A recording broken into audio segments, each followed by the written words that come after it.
Hey everyone, welcome back to my channel. I'll be doing a retwist today using rose water and some homemade oils that I mixed together and made. It's pretty simple on how I do my hair. I don't use any gels to retwist my hair, just the oil and rose water. But I do use edge control on my edges. I just want to show you guys how I mix my oils and rose water for moisture, just to rejuvenate my hair because I washed it like 2 days ago and I haven't put any products in it. So I wanted to do all that first before I started. Because you see here, I really just go off of feel to see how my hair is parted. I can't really see. It doesn't matter to me for it to be like super perfect. It's just I wanted my hair retwisted. I've been sitting like that for 2 days. So I like to try my best to keep my hair straight as possible, but sometimes like the root curls up because I didn't clip my hair right. But it's cool. I still get the job done. I think I do pretty good at doing my own hair. For those people who do use gel to retwist their hair, like Shine Jam, like the red one, or just whatever you want to use, I mean, that's fine too. I used to use it, but I didn't feel like using it all the time, so I figured the oil was just fine for me. It's no problem if you do use it. I would just say don't use too much because you don't want to build up. Also, for when I'm retwisting, I do oil each row, even after I just oil my whole head and spray it, whatever. Here I kind of slow up and show you guys better how I do it. I'm thinking maybe it's the next lock I go actually slower. But basically, I like to pull out the extra hairs that like to stick out that's not in the lock and then just wrap it around. Like see how I pulled it out and then wrap it with my thumb? That's how I get like that smooth look. And I just like go down the lock gradually. I try not to pull the extra hair that I'm wrapping down so far. I try to kind of keep it in the same loop and then go down to like the next part that I need to wrap because I don't want to drag the hair down. It doesn't like stay like that. You see again, I should go slower. See how I just take my hair out and then wrap it around and it'd be fine. You just clip it. And these are just like long duck clips that I'm using. I got them from like a beauty supply. So you probably can look them up on Amazon if you don't have a beauty supply next to you. And you should be able to get these. It's not, they're not hard to find. So closer to the end of the video, you'll see where I'll do the front of my head because I'm going to speed up after this row. You guys get to see how I'm doing it. But when I get to the front, I'll be using the yellow shiny gem, but I usually use the red one. I just didn't have one at the time. And I use instant control. So I'll show you guys how I do my edges.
Right here, I showed you guys I used the yellow shiny gem and the instant control.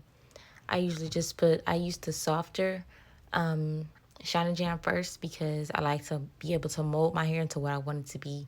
And then the thicker edge control is basically just for it to hold. I used to use the red shiny jam, but I just didn't have that one at the time. And sometimes after I'm done, I like to use the red shiny jam mousse, not the foam, but the actual mousse, and then I put it over at the end. So that gives it extra hold as well that I put my scarf on. I didn't do it this time, but sometimes I do. With this, it's pretty simple. You don't have to put too much because it's basically just a slick. And with locks, you really just basically putting it into form. So you don't have to put so much edge control on there. Also, what I always like to do is I like to brush my hair first. So it's like basically putting it into place before I put the edge control on there. So it won't be all just glopped on there where I have to use the comb part to comb through it. So it's easier for me to do that first every time that before I slick my hair.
Here's the end result. I actually went back and did a little extras to my edges, but that's cool. I slept with those clips in because it was just the end of the day, and I was like, whatever, just leave them in so I don't have to sit under the dryer. And I just took them out the next morning. So I like my end result. Thank you for watching. Latanya Does It. Hope to see you again.